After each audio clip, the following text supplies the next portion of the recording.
One lie on one piece of paper at one government bond auction was worth maybe a few $1,000,000 to the biggest bond trading firm on earth.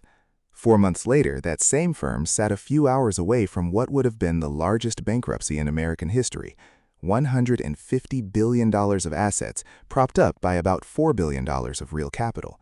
The crime was a rounding error. The consequence was very nearly a worldwide financial accident. And both of those are true. Nobody exaggerated the crime, and nobody exaggerated the panic. So what happened in the 4 months in between? This story isn't really about a rogue bond trader, even though there was one, and he was spectacular. It's about 4 men in a room in April who all agreed on exactly what had to be done, and then simply didn't do it. If you were watching the news in the summer of 1991, you probably remember a Wall Street firm in trouble and Warren Buffett flying in to save it. That's the version that survived. The version in the court filings and the hearing transcripts is stranger, and it ends with the United States Treasury quietly changing the way it borrows money, a change that's still in place every single week. But to understand how a paperwork lie nearly killed Wall Street's biggest bond house, you have to understand how the government used to sell its debt.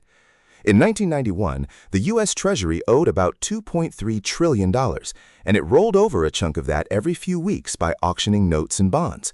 There was no website. There were no keyboards. Dealers wrote their bids on paper tender forms, sealed them in envelopes, and had them hand-carried into a Federal Reserve Bank before the deadline, where a clerk slit them open and sorted them by price. That's it. The most important financial market on the planet ran on envelopes and honesty. And the honesty part was concentrated in a small club. About 40 firms held the primary dealer designation, the license to bid directly and trade directly with the Fed. The biggest of them, by a distance, was Salomon Brothers. Salomon had been a government-designated dealer since 1939. It had made bond trading glamorous, made mortgage bonds a business, and produced the culture Michael Lewis wrote about in Liar's Poker, the trading floor where the phrase "masters of the universe" got attached to men in suspenders. Its chairman, John Gutfreund, had been on a magazine cover as the king of Wall Street. And the man who ran its government bond desk was a 36-year-old managing director named Paul Mozer. Mozer's job was to buy government debt in bulk and sell it at a profit, and he was extremely good at it. He was also, by 1990, in an open fight with the Treasury Department. Through that year, Mozer had been submitting bids that were, frankly, absurd. In one June auction, he bid for the entire $8 billion of notes on offer. Not part of it, all of it. A deputy assistant secretary at Treasury named Michael Basham called him and told him to stop. Within about a week, he did it again. So Treasury wrote a rule. No single bidder would be recognized for more than 35% of any auction, and no single bidder would be awarded more than 35%. Around the Treasury, people referred to it as the rule they had to invent because of one guy. Mozer took it exactly as personally as you'd expect. He told colleagues the limit was unenforceable and that Treasury didn't understand its own market. Now, before you decide who the villain here is, hold that thought. Because the man who broke the rules is not the reason this firm nearly died. Here's how Mozer proved his point. Under the auction rules, Salomon could bid for 35% for itself, and it could also submit bids on behalf of customers who wanted notes. Customer bids were separate. They counted against the customer's limit, not Salomon's. So in a 4-year note auction in late December 1990, Mozer bid Salomon's allowable 35% and then submitted an additional bid in a customer's name. The customer had not asked for it. The customer had never heard of it. When the notes were awarded, they were quietly moved into Salomon's own account at the auction price, and the customer was never told a thing. On paper, 2 different buyers had shown up. In reality, there was one. Strip away the bond market vocabulary, and this is a very old trick. It's buying up all the tickets to a sold-out show under fake names, and then being the only person on the sidewalk with tickets to sell. And in the Treasury market, being the only seller isn't a small edge.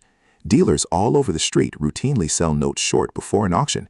They promise to deliver notes they don't own yet, planning to buy them at the auction. If one firm has swallowed almost the whole issue, those firms have to come to that firm at that firm's price. 2 months later, he did it much bigger. On February 21, 1991, Treasury auctioned $9 billion of 5-year notes. Salomon submitted its own bid for 35%. It also submitted a bid for $3.15 billion in the name of Quantum Fund, and another for $3.15 billion in the name of Warburg Asset Management. Neither client had authorized anything. Added together, the bid Salomon walked into that auction with came to 105% of everything the government was selling. The firm was awarded about $5.1 billion of the notes. That's 57% of an auction, under a 35% limit. To put $3.15 billion in 1991 terms, the median American household that year earned about $30,000 a year, so a single fake bid represented the entire annual income of more than 100,000 American families, and it was typed onto a form by a man who was annoyed. What undid him was not surveillance, because there wasn't any. Treasury had no system that could catch a false bid. The automation project to do that hadn't been built yet. What undid him was a coincidence. The name he'd borrowed, Warburg Asset Management, was tangled up with an affiliate called Mercury Asset Management, and one of those Warburg entities had also bid in that same February auction, for real, on its own behalf. Two bids at the same yield, from what Treasury decided was effectively one bidder, added up to more than 35%. So the Bureau of the Public Debt did the most bureaucratic thing imaginable. On April 17, 1991, it sent a letter asking about it. Mozer got word of the letter and called the client with an explanation. A clerk had made a mistake, and he'd take care of it. Then he did something that tells you he knew exactly what he'd done. He walked into the office of his boss, Salomon's vice chairman, John Merriweather, on April 24th, and confessed. Merriweather later described the conduct as career-threatening. He did not sit on it. He took it upstairs the same day. And that's where the story, ends and the story in the records begins. Remember these four names, because all four of them are about to be in the same room. Gutfreund, the chairman, Thomas Strauss, the president, Merriweather, the vice chairman, and Donald Feuerstein, the firm's chief legal officer. Not one of them submitted a false bid. Every one of them lost their job. In late April, the four met to decide what to do. Feuerstein, the lawyer, told them plainly what he thought. What Mozer did looked like a criminal act, and even though no law strictly required the firm to turn its own trader in, it should. Gutfreund and Strauss agreed. The decision in that room was to report the matter to the Federal Reserve Bank of New York, the regulator whose good opinion the firm's entire funding depended on. That's the decision. It's in the SEC's findings. 4 senior men, 1 lawyer's clear advice, unanimous conclusion, correct call. Then nobody made the call. Not in April, not in May, June, or July. And when the SEC later reconstructed what happened, it found something almost more damning than a cover-up, because a cover-up at least requires a plan. Nobody had been assigned to make the report. Nobody discussed how it would be made. Each man, asked afterward, pointed at another man. Merriweather said that once he'd brought it to Strauss, and Strauss had brought in Gutfreund and the lawyer, the matter was out of his hands, and he had no authority to discipline Mozer on his own. Strauss understood the direct supervisor in the legal department to be handling it. Feuerstein kept raising it and urging disclosure when he realized it hadn't happened, but he wasn't Mozer's supervisor and he didn't own the decision. 4 people, 1 task, 0 owners. The official record is a study in the tacit voice. The version traders on the street told each other afterward was blunter. No one wanted to be the man who called the New York Fed and said the king of Wall Street's firm had committed a felony. Meanwhile, nobody had done the one thing you'd think would happen automatically. Mozer wasn't fired. Mozer wasn't suspended. Mozer wasn't even taken off the auction desk. The man who had just admitted, in writing, to faking a $3.15 billion bid at a United States government auction went back to work the next morning and kept bidding. On April 25th, the day after his confession, there was another violation. Then came May 22nd. Treasury auctioned roughly $12.25 billion of 2-year notes, and when the dust settled, academics studying the auction afterward calculated that Salomon controlled at least 86% of the entire issue. Short sellers who had promised to deliver those notes had nowhere else to go. The price of that specific note stayed unnaturally high for about 6 weeks. Researchers later put the total distortion at $20 to $30 million. And here's the part I want to sit on for a second. At that moment, 4 of the most powerful men in American finance already knew their government bond desk had committed a crime in February, had agreed a month earlier to report it, and were saying nothing while their trader cornered an auction of the nation's debt. That auction is what finally broke the story, not the fraud, the squeeze. Bond traders who'd been squeezed complained. The financial press started writing, and by summer, the Treasury, the SEC, and the Justice Department were all asking questions. In July, Salomon's own management, unsatisfied with the answers coming off its own trading floor, hired an outside law firm to investigate. That firm found what the four men in April hadn't looked for. The false bids didn't start in February. They went back to 1990, and eventually the SEC would allege 10 false bids across 9 auctions stretching to August 1989. On August 9th, Salomon fired Mozer, suspended a colleague, and put out a press release admitting bidding violations. The release said nothing, not one word, about senior management having known since April. Because the regulators already knew. On August 13th, a letter arrived from the Federal Reserve Bank of New York, and it was as cold as those letters get. The irregularities called into question the firm's continuing business relationship with the Fed, and the Fed was deeply troubled that Salomon's management hadn't disclosed promptly what it had learned. Behind that letter stood Gerald Corrigan, the president of the New York Fed, a man not known for a light touch. The Fed expected that letter to go straight to Salomon's board of directors, who would read it and understand that the top of the firm had to change. Gutfreund did not show it to his board. The next day, the directors met by phone to approve a second, fuller press release, and that's when they learned that management had known since April. The draft explained the 4-month delay with a phrase that made grown directors shout into their telephones. The matter hadn't been reported because of the press of other business. It was rewritten to something marginally less insulting about insufficient attention having been paid. Nobody's name was attached to the failure. When the Fed later concluded that its warning letter had been ignored by the board, it wasn't defiance. The board had never seen it. And this is where it stops being a story about bond auctions. Now watch how fast a giant dies. Salomon's stock had been above $36 a share on Friday. By the following Thursday, it was under $27. But the stock was the least of it.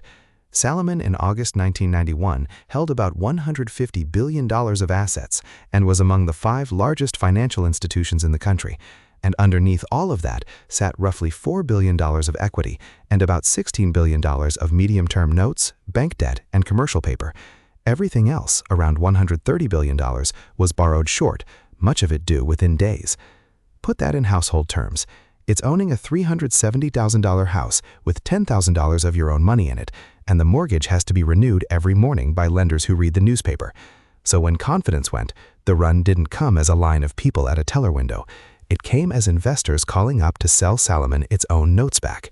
Salomon had always made a market in its own paper. Now the sellers wouldn't stop.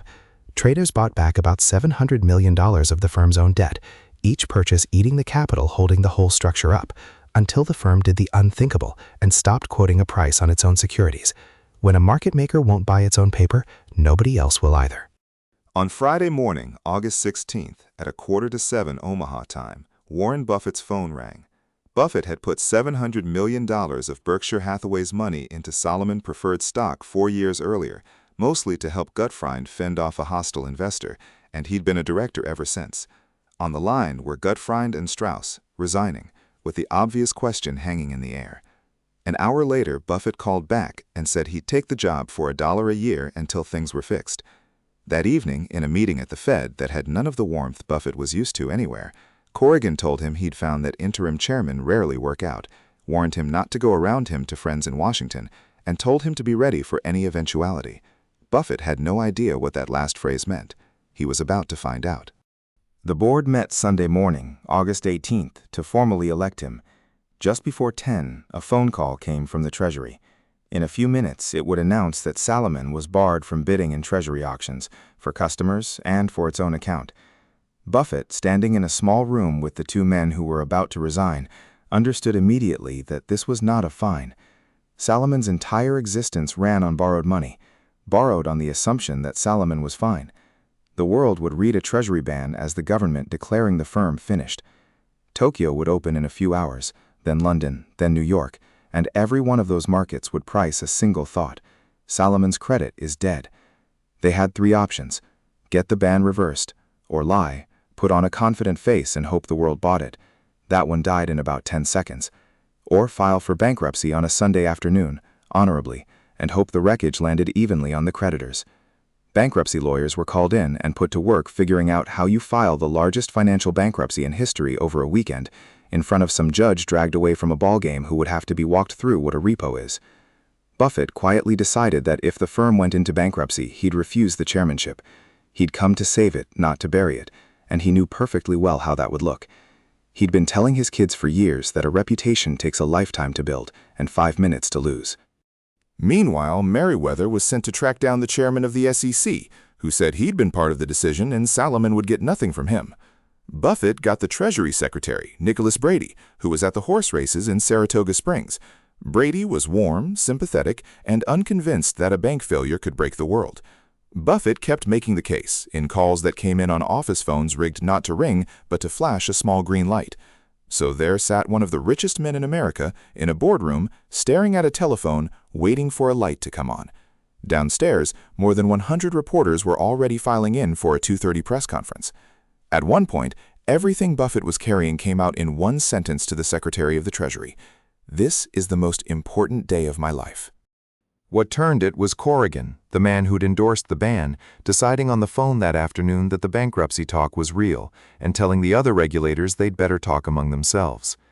At exactly 2:30, an Assistant Secretary of the Treasury named Jerome Powell, a name that would mean a great deal more to Americans later when he ran the Federal Reserve, called the boardroom to read out a new statement. The ban on Salomon bidding for its own account was lifted. The ban on bidding for customers stayed. He asked whether that would do. Buffett said he thought it would. 15 minutes later, Buffett walked into the press conference and read the statement aloud, and from the back of the room came the sound of Salomon employees running out the door to spread the news. But here's the part almost nobody knows, and it's the part that outlived everyone in this story. The bill came due over the next 3 years, and it landed almost nowhere near where you'd expect. Salomon paid $290 million to settle with the government, fines and a restitution fund, well over $500 million in today's money, and was not criminally prosecuted, largely because Buffett ordered total cooperation. Mozer, the man who actually did it, pleaded guilty to lying to the Federal Reserve, served about 4 months in a minimum security prison, and was later fined $1.1 million and barred from the securities business for life. The judge sentencing him called it an arrogant, insouciant offense. 4 months for a scheme that touched the funding of the United States government. And the 4 men who never submitted a bid? Gutfreund resigned, paid a $100,000 civil penalty, and accepted that he would never again run a securities firm, then sued for the compensation he said he was owed, and in 1994 was denied by an arbitration panel in its entirety. The king of Wall Street left with nothing but the penalty. Strauss paid $75,000 and took a 6-month suspension. Merriweather paid a penalty and served 3 months out of the industry, then went off and founded a hedge fund staffed with Nobel laureates called Long-Term Capital Management, which is a different kind of disaster entirely. And Firestein, the lawyer, the one man in the room who did the right advice and kept pushing for it, was never charged with anything. Instead, the SEC did something to him that lawyers still talk about. In December 1992, alongside the settlements, it published a formal report of investigation laying out its view that when a firm's legal officer learns of misconduct and takes on the job of dealing with it, he can become responsible for supervising the outcome, whether or not anyone put a trading desk under him on the org chart. Compliance departments across Wall Street read that report and understood the message. Giving good advice into a room and then watching nothing happen is not a defense. 30 years later, that document is still assigned in law schools. The man who was right is why. That leaves the market itself. Treasury looked at what had happened and had to face an embarrassing fact. The fraud hadn't been caught by a regulator, an auditor, or a system. It had been caught because a British client happened to bid in the same auction as its own fake twin. So the government did 2 things. It sped up the machine that no longer let anyone lie on paper, an automated auction system, so bids arrived as data instead of envelopes. And in September 1992, it began an experiment that changed the arithmetic of the whole market. Uniform price auctions for 2-year and 5-year notes, where every winning bidder pays the same price, the price of the lowest accepted bid, instead of paying whatever each of them individually bid. Cornering an auction is much less attractive when your rivals get the same price you do. Treasury studied the results for 6 years, found that bidders bid more aggressively and that the awards spread across more hands, and in 1998 moved every Treasury auction to the uniform price method. That is still how it works. Every time the U.S. government borrows money, trillions of dollars a year, at rates that end up inside your mortgage and your savings account, it uses a mechanism it adopted because one furious bond trader proved the old one could be gamed. So let's go back to the question we started with. How does one lie on one form nearly destroy a $150 billion firm? It doesn't. That's the answer. The fraud was worth tens of millions to a firm earning far more than that, and if Salomon had walked into the New York Fed in early May 1991 and said, "Our head of government's faked a bid, we fired him, here are the documents," this would be a footnote in a regulatory history nobody reads. Gutfreund would have retired as the king of Wall Street. Instead, 4 capable men held a meeting, reached the right conclusion, and left the room. And each one assumed the decision had walked out with somebody else. That's the whole disaster, not greed. Greed was Mozer, and Mozer cost 4 months of his life. What cost a firm its independence, ended 4 careers, and put the U.S. financial system inside a 4-hour window on a rainy Sunday afternoon was the most ordinary failure in corporate life. Everybody agreed, and nobody moved. The next time you hear that a company is dealing with a problem internally, remember that "we decided to report it" and "we reported it" are 2 completely different sentences, and that the gap between them was once 4 months wide and $150 billion deep. And if 4 months of silence could do that to the biggest bond house on Wall Street, wait until you hear how long a different set of regulators sat on a file that became the second largest Ponzi scheme in American history. 12 years. That one's coming next. I'll ask you the question Buffett's directors had to ask themselves that August. If you'd been the 4th person in that room, would you have picked up the phone yourself, knowing what it would cost you to be the one who did? Tell me in the comments, because I read them. And if you want more of the stories Wall Street would rather stayed in the court files, subscribe.